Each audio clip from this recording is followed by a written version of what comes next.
The PS5 is nearly 6 years old, but somehow these PS4 games still refuse to die. In fact, some of them are still delivering better stories, bigger worlds, and more unforgettable experiences than many current-gen releases.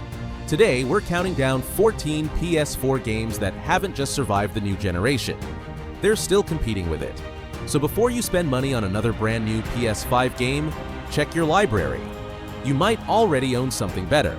Let's jump in. Control. And let's be clear, this isn't a game that just holds up. It still feels like it was beamed back from 5 years in the future. Remedy built the oldest house as a brutalist concrete labyrinth that shifts and breathes like it's alive. And honestly, like it hates you. But here's what earns Control this spot: the destruction. You walk into a gunfight in the mailroom, and 90 seconds later, there is no mailroom. Just dust, rebar, and a blizzard of paper hanging in the air. And none of it is decoration. You're tearing slabs out of the floor to block bullets, flinging filing cabinets across the room with your mind, watching the whole environment collapse into a live physics sandbox. The kind of chaos most modern games are too scared to attempt because it would wreck their frame rate. Control doesn't care. Control lets you trash the place.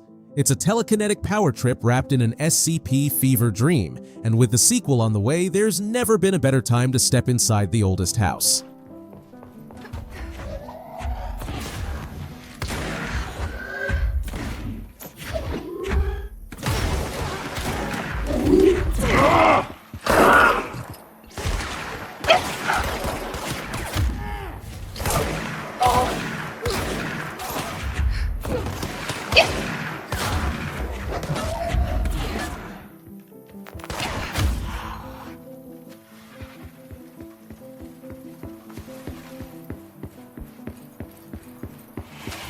Detroit Become Human. Cinematic story games are everywhere now, but nobody has committed to the idea quite like this. Quantic Dream built a branching flowchart so massive it stops being a feature and starts being a threat, because in Detroit, your choices don't just tweak a line of dialogue, they rewrite the entire film. Main characters can die halfway through the story, and the game doesn't stop. It just closes around the hole they left, reshuffling scenes, shifting relationships, and carrying on like they were never promised a happy ending. That's the part nobody has matched since. And then there's the performance capture. Connor's coin trick with its subtle android stiffness, the flicker of fear crossing Kara's face the moment she starts to deviate. On a base PS4, these characters are genuinely acting, telling half the story through micro-expressions alone. Every decision lands with real weight because you know the game will honor it, no matter how ugly the outcome gets. Play it twice and you won't just see new endings, you'll live a completely different story. Captain Allen, my name is Connor. I'm the android sent by Cyberlife. It's firing at everything that moves. It already shot down 2 of my men. We could easily get it, but they're on the edge of the balcony. If it falls, she falls. Do you know its name? I haven't got a clue. Does it matter? I need information to determine the best approach. Has it experienced an emotional shock recently? Listen, saving that kid is all that matters. So either you deal with this fucking android now, or I'll take care of it. Death Stranding.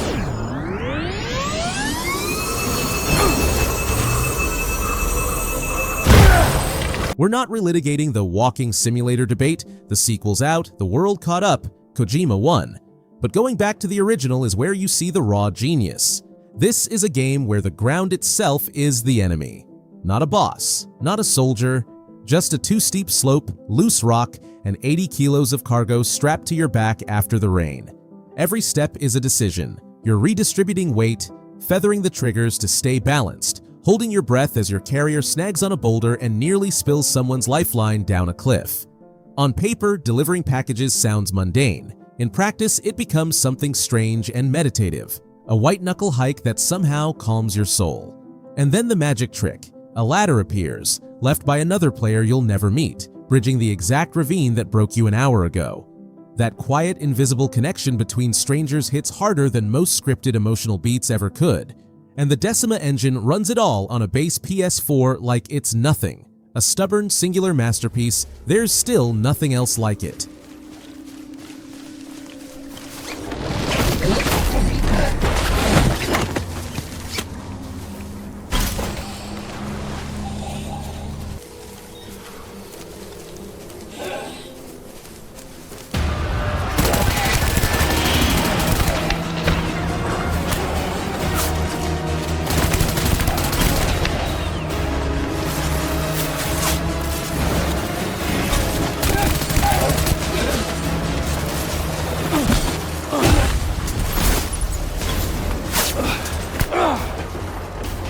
Kingdom Come Deliverance.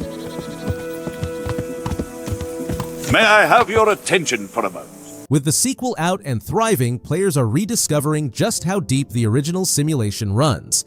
This is not a power fantasy. You start as Henry, a blacksmith's son who can't read, can't fight, and gets flattened by the village drunk. And the game makes you feel every humiliating second of it. Combat is a 5-directional duel of nerves, where stamina matters more than button mashing, and a fully armored knight will happily master strike you into the dirt. You have to learn to read. You have to keep your clothes clean if you want nobles to take you seriously. And you do not wander the woods at night because the bandits out there aren't scaled to your level. They're just better than you. The world runs on schedules. People work, drink, pray, and sleep whether you're watching or not. Yes, it's janky. Yes, it's stubborn. But that stubbornness is the point. Kingdom Come doesn't hand you a legend. It makes you earn one, mud, bruises, and all. And that's why it hits harder than 100 Chosen One fantasies. I'm glad to hear it. Let's get to it then.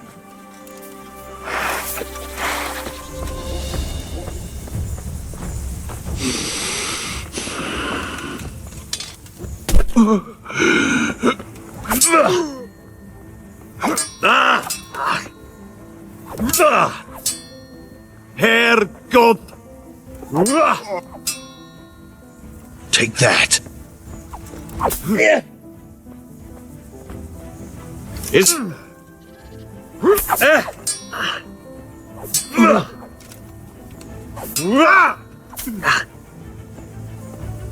Horizon Zero Dawn. And yes, Forbidden West exists. It's bigger, shinier, and loaded with new toys. But the first game has the sharper, more tactical soul. In Zero Dawn, machine combat is honest. When a Thunderjaw comes crashing into the clearing, you don't spray arrows and pray. You scan it. You freeze the blaze canister on its belly. You snipe the disc launcher clean off its spine, rip it out of the mud, and turn its own artillery against it. Every machine is a walking puzzle box, armor plates begging to be stripped with tear blast arrows, exposed cores waiting for one perfect shot. The game never lets you feel like a superhero, and that's exactly why every takedown feels earned. You're not a warrior here. You're a hunter thinking 3 moves ahead of 1,000 years of killer engineering, and wrapped around all of it is a story hiding one of the greatest sci-fi reveals this medium has ever pulled off, the kind that recontextualizes every rusted ruin you've walked past. Aloy's first hunt hasn't aged a day. Honestly, it's still setting the standard.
Cyberpunk 2077.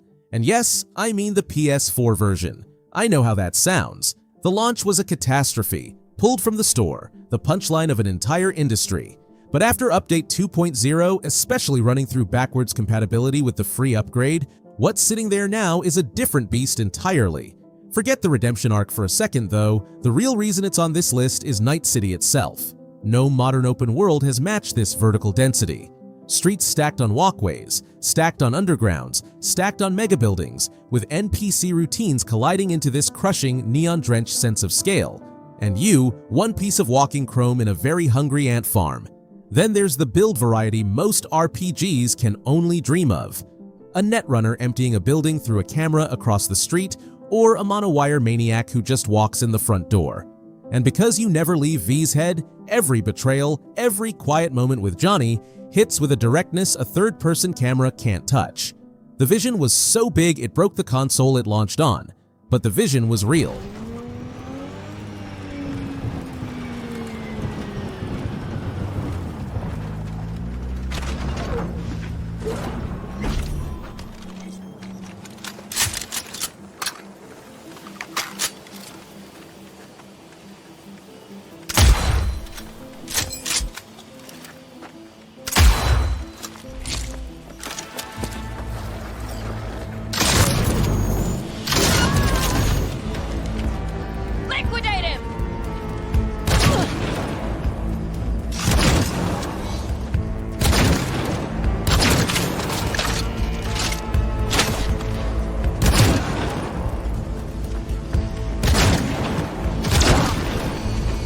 Bloodborne, 10 years old, no 60 frames per second patch, no remaster, total radio silence from Sony. And somehow it's still a daily conversation. That tells you everything. This game runs at 30 frames, sometimes fewer, and it still plays better than most action games running at 120. The rally system rewires your brain. Take a hit, and instead of retreating, you steal your health back by attacking, teaching you to lean in, to trade blows with shrieking beasts in the streets of Yharnam instead of hiding from them. Fear becomes fuel. And the trick weapons? Still the coolest arsenal ever put in a game. A cane that unfurls into a bladed whip. A sword that slams into a stone hammer. Every weapon is a transformer with two souls. Then there's the atmosphere. What begins as gothic werewolf horror slowly curdles into a cosmic Lovecraftian nightmare, where insight itself becomes a weapon and madness seeps in from the edges of the screen.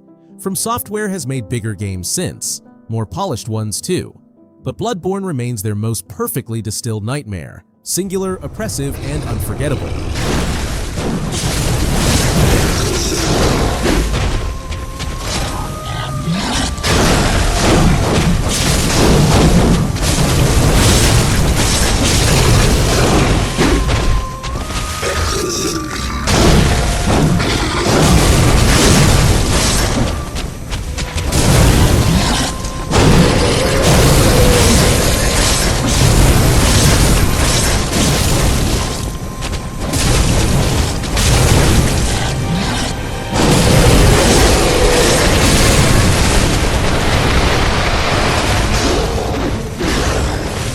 Ghost of Tsushima.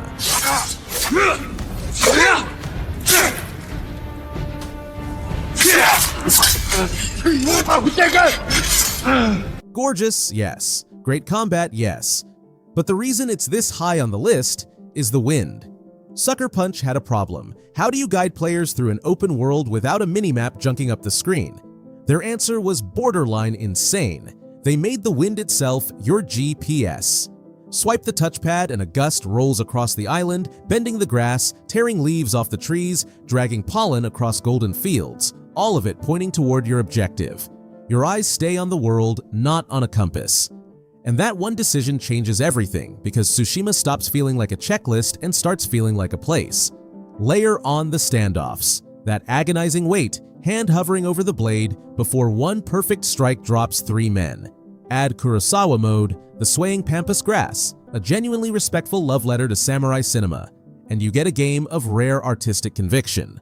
While modern titles drown their screens in cooldowns and damage numbers, Tsushima whispers. It's a masterclass in restraint, and it's still one of the most beautiful things you can put on a screen.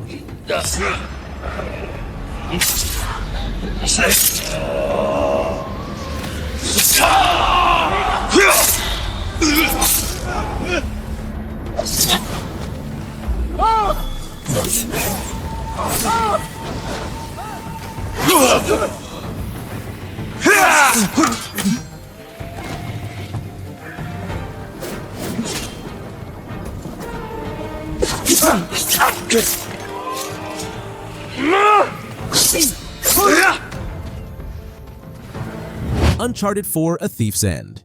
Naughty Dog has always been technically ridiculous, but this is them showing off, and modern action games still look a little insecure because of it. These set pieces aren't explosions on rails, they're entire landscapes collapsing around you in one continuous take. That Madagascar chase, jeep, armored truck, grappling hook, has you leaping between vehicles as mud sprays, the rope whips around a light post, and suddenly you're dangling over a cliff while the convoy thunders past. No cuts, no loading, and that rope isn't a gimmick. It rewires combat, letting you swing behind flanks, yank enemies off ledges, or pull off a ridiculous escape when everything goes wrong. Here's the thing, this game is proudly linear. No bloat, no skill trees, just 15 impeccably paced hours where every location is a hand-built diorama of chaos. And between the gunfights, the quiet, jeep rides with Sam, offhand banter, a final duel that echoes the entire series' history. Every handhold Nate grabs feels as real as a heartbeat.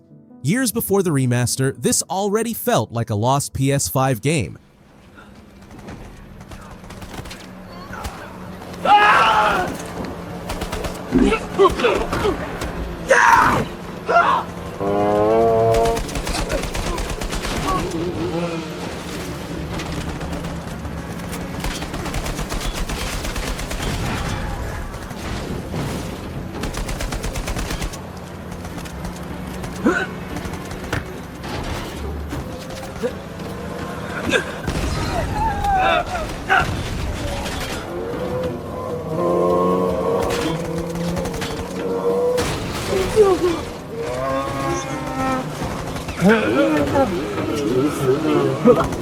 Sam!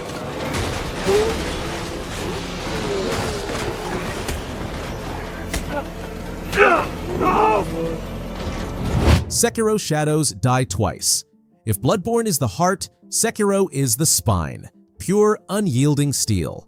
From software stripped away every crutch the genre leans on. No summons, no overleveling to bully a boss into submission, just the sword in your hand and one brutally simple question: did you parry that correctly? The posture system is the sharpest melee mechanic ever built. You're not whittling down a health bar, you're breaking someone's will to fight, clash by clash, sparks flying with every deflect until that fatal red marker blooms and you end it in one strike. And the feeling of standing your ground, not dodging, not running, but deflecting all 9 hits of Genichiro's flurry on a storm-lashed castle roof, then reversing his own lightning back through his chest. That is pure mechanical mastery, and nothing else has ever replicated it. It's faster, sharper, and more honest than almost any modern action game. And here's the kicker. The PS4 runs it at a rock-solid 60 frames. A decade-old machine delivering a dance of death this precise? Hesitation is defeat, and Sekiro never hesitates.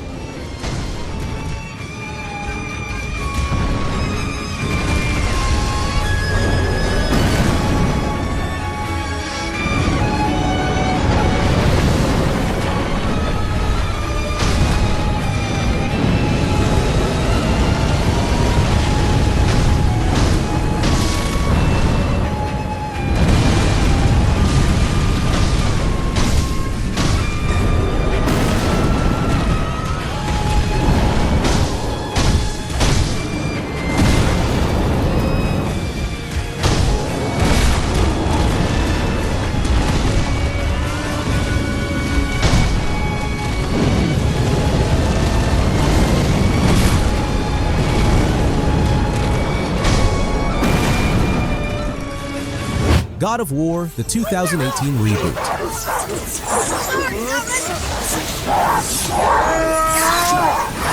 This game pulled off something I still can't quite believe: the one-shot camera. From the moment Kratos fells that first tree until the credits roll, the camera never blinks. No cuts, no fades to black, no 3 days later. One single, unbroken take across an entire epic. And it's not just a flex, it changes everything. You're locked over Kratos' shoulder, so when a fight erupts, you feel the claustrophobia pressing in. When he fumbles for words with Atreus, you're trapped right there in the awkward silence of that canoe with them.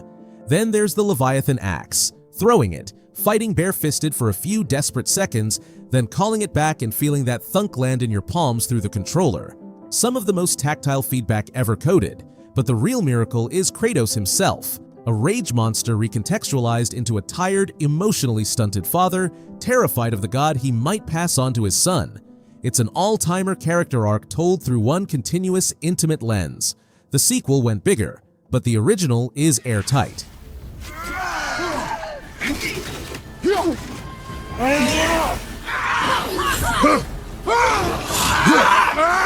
Not ready!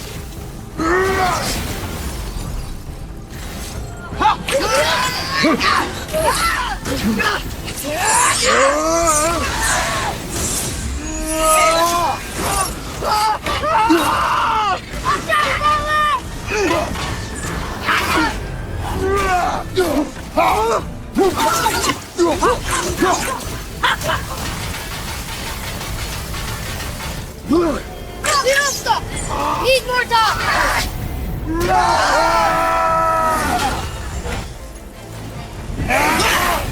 The Last of Us Part 2. Let's acknowledge the discourse exists, and then throw it in the bin. Yes, the story is brutal. Yes, it's divisive. It was designed to make you miserable, and it succeeds completely. But on a pure technical level, this game is an alien artifact that has no business running on a base PS4. The animation system is the star. Enemies scream each other's names when you kill their friends. They drag wounded allies behind cover, they panic, they mourn, they hunt, and suddenly violence stops feeling like a video game and starts feeling sickeningly real. Then there's Ellie herself, motion-matching tech that lets her flow from a prone crawl under a truck, into a dead sprint, into a full-body dodge, into a hammer swing, all in real time with zero snapping, zero glitches. It's a grim, exhausting 10-hour panic attack of stealth and savagery that pushes game animation further than almost anything released since. The PS5 remaster is great, sure, but the fact this engine runs on a PS4 at all? That's the miracle.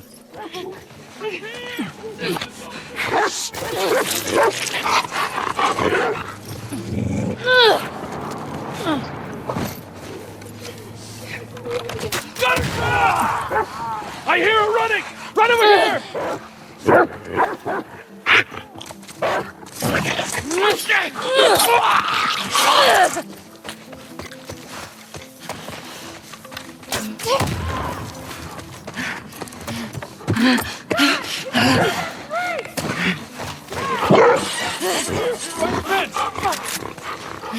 Go in there! Smoke her out! Go!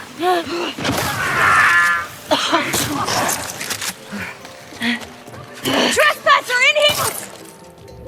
The Witcher 3 Wild Hunt. It's the dad rock of gaming at this point. Everyone owns it on everything. But there's a reason we keep coming back, and it isn't the combat, it's the side quests. You pick up a routine contract, kill a noon wraith, simple monster work. 2 hours later, you're standing in a burned-out village, realizing a choice you barely thought about just got a family of orphans devoured by witches. And you haven't touched the main story yet. The Bloody Baron questline alone carries more moral weight and raw, ugly human emotion than most entire games. That's the Sapkowski Magic CD project bottled perfectly. Monsters that feel human and humans that feel monstrous until you can't tell which contract is which. The combat? Fine. A little spinny, a little floaty. Doesn't matter. Because the wind howling through Velen, the music shifting over Skellige's waves, a peasant's simple question spiraling into full feudal tragedy. That's the blueprint everyone is still chasing, including CD Projekt themselves, and honestly, nobody's nailed it since. Not even close.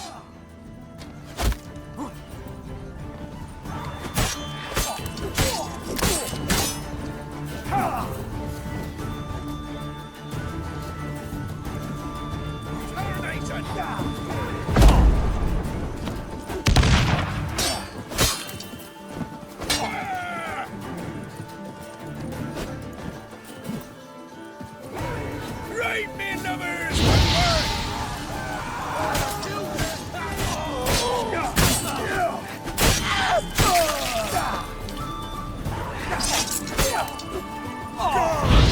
Come on!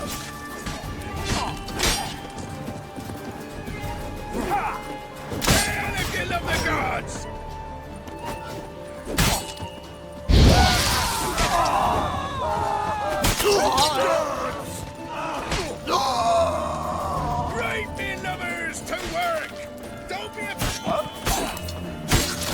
And at number 1, it was always going to be Red Dead Redemption 2, the gold standard, the game that makes modern PS5 open worlds feel like cardboard theme parks. And it's not the graphics, though the morning mist settling over the bayou is still untouchable. It's the simulation, the insane, utterly unnecessary detail Rockstar carved into every square inch. Walk into a general store caked in mud and blood, and the shopkeeper reacts. Watch an eagle dive into a river, snatch a fish, and vanish. No script, just the world living without you. Snow packs into Arthur's coat, mud cakes onto his boots. Every animation, skinning a deer, pouring coffee, opening a drawer, moves at the slow, deliberate rhythm of a real life. And that's the secret. The game forces you to slow down and simply exist. Ride into the woods, pitch a tent, watch the fire burn. Modern games have higher frame rates and sharper pixels, but Red Dead Redemption 2 has a pulse. A living, breathing heartbeat that 6 years of next-gen hardware still hasn't recaptured. And honestly, it might never be. For the love of God! Get on the gun!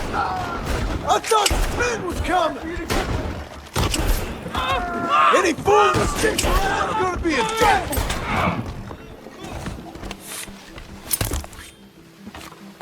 I hope whoever's paying you ain't paying much. Oh, hell, someone showed up. What you looking at? March along. Wait a minute. He's part of that ragtag crew. I swear you all are getting dumber.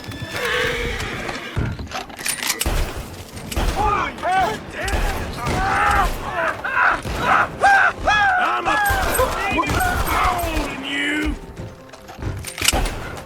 Look forward to killing the rest of you bastards.